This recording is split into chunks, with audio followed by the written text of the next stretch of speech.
Maka malaikat maut turun ke sini.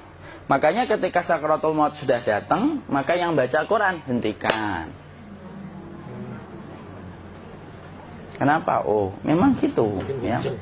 Jangan semakin kenceng. Ayo Pak, insya Allah Pak, gitu. Al-Baqarah Pak, Al-Baqarah Pak.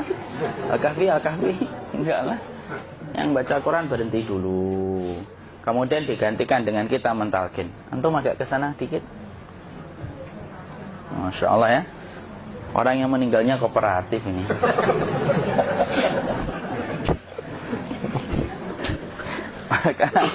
maka agak ke sini ya. Maka disunahkan kita untuk mentalkinnya. Nanti ketika mentalkin jangan terlalu sering, jangan terlalu membebani. Jangan terlalu sering itu la ilaha illallah, la ilaha illallah. Tidak gitulah. Berat nanti dia ngerasakan. Di situ Imam Qurtubi juga menyampaikan, jangan terlalu sering karena itu memberatkan dadanya.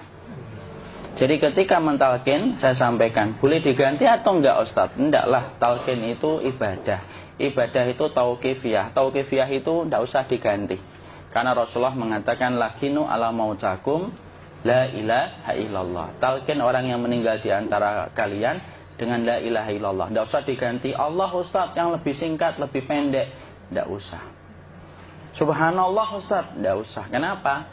Karena talqin sudah ditetapkan ucapannya oleh Nabi, begitulah kita mencontohnya. Jadi tidak usah diganti. Cara mentalqin, jadi kalau keadaan sudah tenang, tolong kalau sudah sakaratul maut jangan ditinggalkan. Karena sesungguhnya pertempuran setan itu pada detik-detik kematian semacam ini. Dan betul-betul berusaha untuk menjadikan dia murtad. Nanti makanya di situ di buku nanti dibahas kan, pertempuran setan itu sampai detik-detik orang mau mati itu sudah ayo kufur, murtad aja tuh, kamu sakit kan? Nah, itu kayak gitu. Makanya jangan ditinggal. Capek gitu kok nggak meninggal gitu ya. Udah gantian mas. Dan jangan kemudian meninggalkannya. Mangkat dulu gitu. Enggak lah, janganlah. Terus ditampingi terus. Kalau bisa ya sudahlah, berikan waktunya kita untuk sementara waktu itu betul-betul berkhidmah kepada orang yang kita cintai terakhir kalinya. Cara kita kemudian mentalkin adalah, yaitu adalah di sebelah kanannya la ilaha illallah. Biarkan dia mencerna dulu, tidak usah buru-buru kemudian kita langsung nimpali lagi. Dia mencerna dulu sembari kita doakan, peluk, ya Allah dimudahkan gitu. Kalau ada orang yang bisa ngucapin la ilaha illallah, itu siapa yang memberikan itu Ustaz? Yang memberikan kekuatan Allah Pak. Karena ngomong aduh aja sudah tidak mampu. Makanya Allah berfirman dalam surat Ibrahim, yusabbitullahu alladhina amanu bil qawli tsabit fil hayatid dunya wa fil akhirah. Allah teguhkan perkataan orang yang beriman dalam kehidupan dunia dan akhirat. Dunia itu ya ketika menjelang kematiannya. Makanya dia bisa ngomong la ilaha illallah. Sebenarnya ngomong aduh aja udah gak mampu. Kalau bisa ngomong, dia pasti ngomong aduhnya dulu. Tapi Allah yang menggerakkan. Ngomong la ilaha illallah. Makanya mangkana akhiru kalamihi la ilaha illallah dakhalal jannah. Barang siapa akhir kalamnya itu adalah la ilaha illallah, pasti masuk surga. Makanya kita lagi la ilaha illallah. Dah. Cerah dulu. Enggak usah minta diburu-buru ya. Enggak usah gini. Ayo la ilaha illallah. Ayo.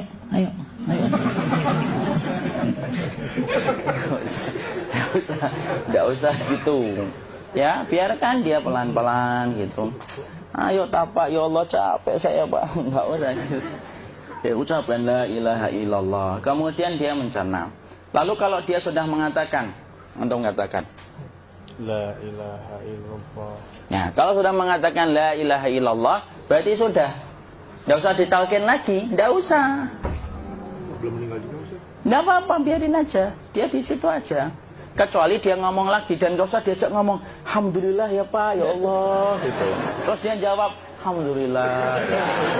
Itu berarti ucapan terakhirnya alhamdulillah. Atau ketika habis ditalkin la ilaha illallah, dia ngelihat air. Nah, itu berarti ucapan terakhirnya air. Talkin lagi. Nggak usah marah. Aduh Pak minta air. Kuncinya mau minta air nanti aja dikubur gitu loh. Jangan gitu. Biarin aja. Jangan kemudian setelah la ilaha illallah La ilaha illallah. Terus, ayo tutup, awas ya ngomong lagi ya. Nggak bisa gitu juga. Maka kemudian setelah la ilaha illallah sudah, nggak usah diajak ngomong gitu. Terus kemudian nggak usah ada anaknya perempuan, ya Allah Pak, sudah bisa ngomong la ilaha illallah, usah gitu. Cukup dalam hati alhamdulillah gitu. Diam kita dengerin gitu. Disitulah nanti biasanya tadi detik dia terakhir. Dia nanti ngeliat di sini Pak, prosesnya itu. Nanti kaki langsung sebagian jempol dingin dia. Kaki, telapak kakinya langsung kalau kita geningkan dingin kayak kaki yang kena AC langsung. Kemudian dia langsung ningkup gini, dikit dia, mulai kaku dia. Atau kalau enggak, gini dia. Langsung kayak jatuh, kayak kepala nanti yang paling terakhir. Kepala itu pasti ada gerakannya Pak, ini meninggal itu. Pasti gitu. Pasti gitu. Karena apa? Sudah tidak ada beban ruh yang menahannya. Ya, cabut ya, set pelan, maka kemudian malaikat itu. Tapi tetap sakit lah, walaupun dikatakan ringan, tetap sakit. Maka kemudian sakit gitu, ngelewatin sini, jantung kemudian sudah tidak berfungsi, kemudian ginjal Pak, ngelewatin ginjal tidak berfungsi. Bapak bayangkan kan, kalau yang pernah sakit batu ginjal Pak, sepakat nggak kalau kita batu ginjal itu sakitnya luar biasa Pak? Itu baru titik batu kecil di ginjal. Kita bisa bayangkan tiba-tiba ginjal tidak berfungsi. Sakitnya kayak apa Pak? Tiba-tiba ginjal nggak berfungsi, pankreas naik, kemudian tek jantung.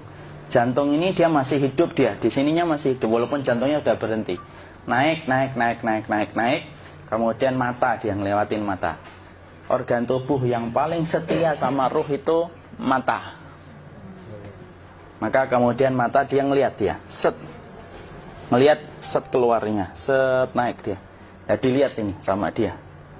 Makanya Rasulullah mengatakan innar ruha idza qubida tabi'ahul basar. Ruh itu kalau dicabut, mata itu ngikutin kemana perjalanan ruh itu. Makanya ada yang meninggalnya gini. Ya itu bukan tanda su'ul khatimah. Itu tanda fitrahnya mata ngikutin ruh. Atau kemudian bukanya sedikit.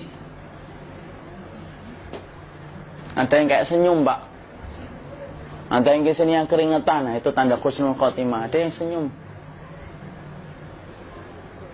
Jadi sakitnya setelah selesai itu plong gitu loh. Makanya kemudian ada yang tersenyum. Maka itu tanda. Kalau kita ngelihat orang yang membuka mata kayak gini, tidak usah takut. Cepat-cepat kemudian kita nanti tutup. Biasanya kalau terlalu lama, itulah yang menjadikan ini tidak bisa ditutup. Makanya harus pakai kapas akhirnya. Karena apa? Karena pas meninggal nggak langsung ditutup. Biasanya karena perawat takut, dokternya juga nggak tahu itu, dibiarin itu. Makanya ada beberapa mata yang ditutup pakai tensoplas kan? Sebenarnya kalau langsung bisa nutup dia, fitrahnya nutup mata itu. Jadi kemudian kita baca Allahumma fillahu warhamhu wa'afihi wa'fuanhu atau bismillah wassalatu wassalamu ala rasulillah, tutup. Bismillah. Tidak usah takut. Kecuali buka lagi ya, ini baru kita kabur bareng. Kalau buka lagi Pak, insya Allah Pak, ya Allah ya kita kabur bareng-bareng Pak. Diusap Pak, diusap ini. Ini enggak disenggol gini enggak. Begini kan, sudah meninggal dunia. Tangan boleh begini, boleh diluruskan, enggak ada ketentuannya. Boleh gini, boleh kemudian lurus. Enggak usah disalahin kalau ada yang lurus. Lu itu tangannya gimana sih? Posisikan kayak sholat. Nah, ada perintah kayak gitu. Jadi kemudian dikondisikan saja. Terus maka kemudian dipijit-pijit, akiknya dikeluarin. Kemudian jamnya dilepas, gigi palsunya dilepas kalau ada. Ya. Kemudian apa setelah itu? Coba buku.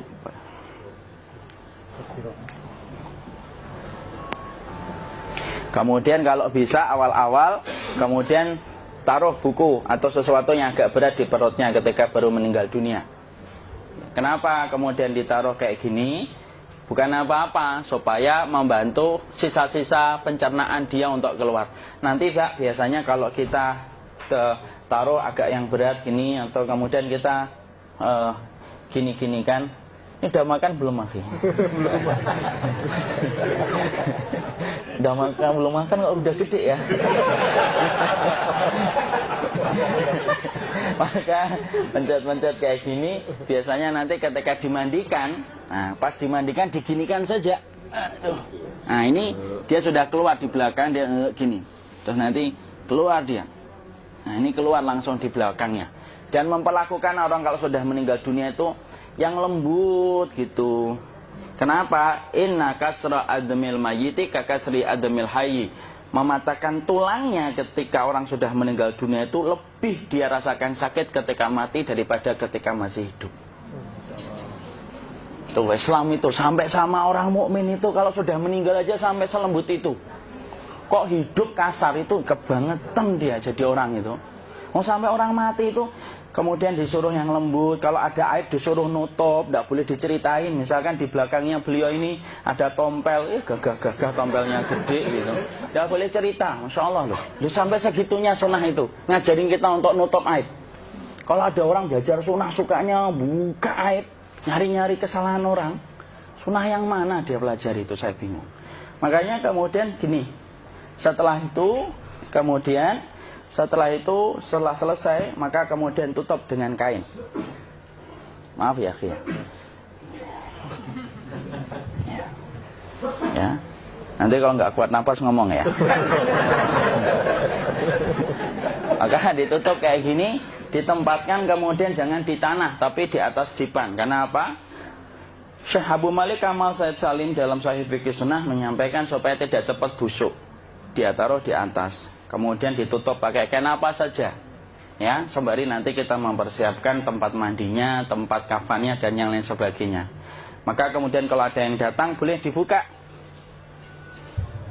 Kemudian kita mencium ininya apa? Kemudian keningnya. Kemudian kita berdoa, nutup lagi kayak Rasulullah ditutup. Kemudian yang datang terakhir itu salah satunya Abu Bakar. Dibuka kemudian beliau, ya Allah ya Rasulullah, engkau adalah orang yang percaya hidup dan matimu, dan tidak mungkin Allah itu mematikan engkau 2 kali ya Rasulullah. Maka kemudian ditutup kembali. Saat itu para sahabat dalam keadaan mendung semuanya. Maka disitulah kita lakukan kayak gini. Ditutup gini Ustaz ya. Kasihan tidak bisa napas, insya Allah tidak butuh napas lagi. Jadi kemudian kita semacam ini kita persiapkan apa yang bisa kita lakukan. Nah itulah proses kematian dari sakit sakaratul maut sampai kematian.